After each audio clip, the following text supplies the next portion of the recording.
Morning, Bucknutters. Welcome to the Bucknuts Morning 5 here on Wednesday, July 17th, 2019. I am Dave Biddle, very happy joined by the People's Champ, Matt Baxendale. Bax, another great day for the Buckeyes yesterday on the recruiting front. This 2020 class just continues to get better and better.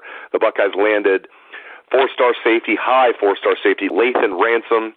He is ranked as the number 76 overall prospect in the country. This now gives Ohio State 21 commitments in their 2020 class. They are ranked number 2 in the nation behind Clemson, and they are in front of number 3 Alabama. They were ranked number 4 before Lathan Ransom pledged his allegiance to the Buckeyes. Bax, huge for the Buckeyes to get Ransom, although certainly not a surprise. No, this is one I think everybody's been expecting, but it doesn't make it any less impactful or excellent for Ohio State. Like you said, this moves them up to number 2 in the class. They just passed Alabama. There's still 4 spots open in this class. And, you know, a lot of us who've been looking at this with a discerning eye have kind of thought that Lathan Ransom and Bijan Robinson may go hand in hand considering their teammates, right? And let's face it, this is the more likely of the two from the start for Ohio State to land, so halfway home. I also think this is an excellent sign for Ryan Day's recruiting because think about this. How many West Coast kids of high caliber are in this class? And they're not done yet. They're waiting on some other kids to come from out west that Ohio State currently leads in all the crystal ball forecasts for, that most people seem to think will be Buckeyes. So, yeah, this is a great kid. This is a kid who has the potential to be an early NFL kind of entry guy with his athleticism and his work ethic. So this is a huge pickup, no question about it. But I still think you're going to continue to see this summer of just ridiculousness continue in the recruiting front for Ohio State. This is yet another elite athlete from out of state that everybody in the country wanted, and he's choosing the Buckeyes. Yeah, and for the listeners that don't know, just to illustrate how great this class is for the Buckeyes, I mean, we can put number 2 in the nation. A lot of times, you know, with some other schools, it can be inflated because they might sign like 29 kids, at least in past years. This class is, I mean, yeah, it's going to have its quantity, but it's so high in quality. And here's my point. So Lathan Ransom, one of the top players in the country, number 76 overall player in the country, as I said. He is the 8th best player in this class, the 8th best player in Ohio State's class. By comparison, he would be the number 1 player in Michigan's 2020 class. And Michigan's 2020 class right now, in my opinion, is fool's gold. It's ranked number 7 because they have, 22 commitments in that class, but they're going to finish with no 5 stars. They'll have a decent amount of 4 stars and a lot of 3 stars. And they don't have much room left. So I think they're going to finish like around 15th if I had to guess. And again, Lathan Ransom, Bax, 8th best player in Ohio State's class so far. He'll end up being probably 9th or 10th, and he would be the best player in Michigan's class. Well, this is what happens when it's 3-star heaven in Ann Arbor. I mean, let's be real. Like, this isn't a surprise to anybody. You know, their folks on their recruiting boards were all excited that they were getting kids that were, quote, priority recruits for Ohio State. False. Wrong. Ohio State's going out and getting all these big-name kids that aren't even giving Michigan a sniff. They're not on the same plane recruiting-wise right now. And I think a lot of hopelessly optimistic people outside of Central Ohio were thinking that Ohio State was going to take a downturn in recruiting without the great Urban Meyer. And let's face it, Urban Meyer was phenomenal. Every year was a top 2 or 3 or 4 class or whatever, right? But Ryan Day's continuing that, man. And I put this in the bucket of bullets last week. In the last 4 years, Ohio State has signed 45 kids ranked in the top 150 nationally. Michigan's only signed 27. This year, if you look at the commitments in the class, it's like 11-2 in the top 150 for Ohio State, 11-3, somewhere in that range. The gap is widening. It's not getting closer.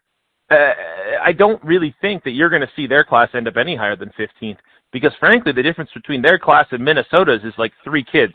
Let's be blunt about it. So, that's who Michigan's competing with. They want the little brown jug. They're not trying to win the Big Ten. They can go visit Rome all they want, or South Africa. They're not going to Indianapolis.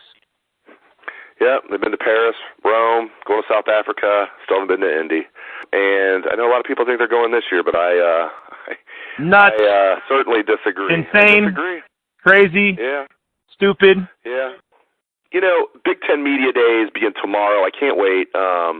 I'm already here in Chicago early this morning, and Ohio State stuff begins around 1:30 p.m. Eastern Time tomorrow with Ryan Day at the podium. People can watch it live on Big Ten Network. We'll have wall-to-wall coverage on Bucknuts. The player reps for Ohio State, safety Jordan Fuller, defensive end Jonathan Cooper. Jonathan Cooper surprised me a little bit, but I'm glad he's going because he loves to talk. I did not expect him to be one of the three, but hey, he's a senior. He's established himself as a leader, and again, he is one of the best interviews on the team, so I'm glad Coop's going to be there. And then representing the offense for the Buckeyes, fifth-year senior K.J. Hill. Those guys will all, speak to the media for about an hour. Ryan Day will have two separate media obligations tomorrow. One will be the 15-minute interview on the main stage that all the Big Ten coaches does. Then all the Big Ten coaches do, and then he will have a hour interview in the breakout room. So keep it locked to Bucknuts for all that. Mr. Baxendale, my question for you: what are some things that you are most curious to hear about from Ryan Day tomorrow at media days? Well, I have a couple, but first and foremost, my question is this. Coach Day, in light of the fact that Jim Harbaugh is 0-4 against Ohio State in his tenure, and the fact that you were overseeing the last two victories against Coach Harbaugh, how important is it for you to make him go 0-5 for the first time in the history of Michigan football against Ohio State? That's my first question. And then we see what he says from there. Now, yeah, I think some of the other things we would definitely want to talk to Coach Day about are Jonah Jackson. I haven't heard anything since he arrived this summer. How is he looking? Are they expecting him to be a guy who can start right away? I mean, he's sort of the mystery man right now. And I've said this all year. I'm super happy they got that transfer. But we've seen before some of these transfers who don't do it through spring football and stay away from football for a couple months sometimes lose their edge. I'm fascinated to see what Coach Day thinks of Jonah Jackson right now. Another question I would have is how does he feel the linebackers are going to be improved over last year? I think that's something that all of us pretty much looked at OSU's defense last year and went, oh, boy, that's something we have to fix. Does he think he has the linebackers on the roster to go out and win Big Ten or a national championship? And more specifically, who's going to start at middle linebacker? Those are some of the questions I would be asking him if I had the opportunity. But lucky for us, Dave, you're going to get that chance. That's right. I'm looking forward to it. I wish I could just, ask 10 questions. They limit it to 2. And sometimes you can sneak in a third. Tim May is going to be, if you channel your inner Tim May, you can probably ask 20 questions. So maybe I'll need to do that. Before I let you go. Hey, Coach Day, now, I got a question for you right now. So let me ask you a 4-part question here. Tim May, formerly with Dispatch. How do you feel about Snickers, M&M's, ice cream, and candy bars? And on top of that, how the Buckeyes looking this year? There's 6 for you right there. He's the legend, and now he's going to be working, doing some stuff for Letterman Row, and I think that's great. I don't know if he's going to be doing full-time stuff, but just him being still in the game, I love that I'm going to be still seeing my guy Tim May over there. So congrats to Letterman Row, and, of course, congrats to Tim May for, the legend is he just can't break himself away from Ohio State football, and I love it. Before I let you go, we talked about this class for Ohio State. It's ranked number 2 right now in the nation. It's so cool to see that. I thought Ryan Day would recruit well, but I thought, man, it's going to be hard to keep up with what Urban Meyer's doing. Let's keep in mind, Urban Meyer recruited his ass off. They never had the number 1 ranked recruiting class at Ohio State while he was there. Now, they should have a couple times. If they re-ranked the 2013 class, that was with Bosa and the Zeke and all those guys, tons of guys that were first-round picks, Darren Lee, I'm going to leave tons of guys out. I mean, that class was elite. 2013 was as good as it gets. It finished number 2 behind Alabama. If they re-ranked that, that would be number 1 in a landslide for the Buckeyes in 2013. And there are a couple others that they finished second or third that they probably should have finished number 1 in retrospect. But point is, Ryan Day is recruiting right along with, at least for this class, what Urban Meyer was able to do. My question for you, if you had to guess, let's assume they get Bijan Robinson and some of the other guys, not everybody that slept on their board that they really want, but most of the guys, where do you think that this class will ultimately be ranked? Well, I think there's a couple assumptions. One, you have to assume they're signing 25 kids, potentially 26. They convinced the kicker to take a gray shirt and start a little later because he's probably not kicking this fall. I don't know. But I think you have to assume they get Bijan Robinson after Ransom's committed here. I think you have to feel really good about a guy like Court Williams. I think this class is going to end up with a couple really elite kids down the stretch. There's not going to be room for any more project kids from Ohio that have a good senior year, I don't think. And all things considered, I'm guessing third.